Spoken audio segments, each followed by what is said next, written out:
baon ng niyog, libon, walang mata, walang bibig.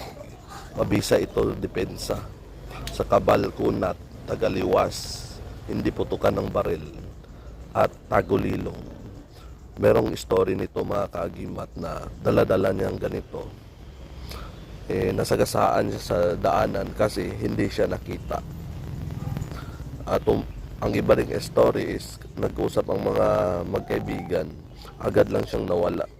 At itong gamit niya at ang laman sa loob ay puro formula ng pakipagdigmaan, kabalkunat, formula ng tagulilong, at meron ding orasyon na uusalin na pangtagulilong at kung paano to gamitin. Kasi kung usalin mo lang, hindi mo alam kung paano gamitin, hindi din epekto.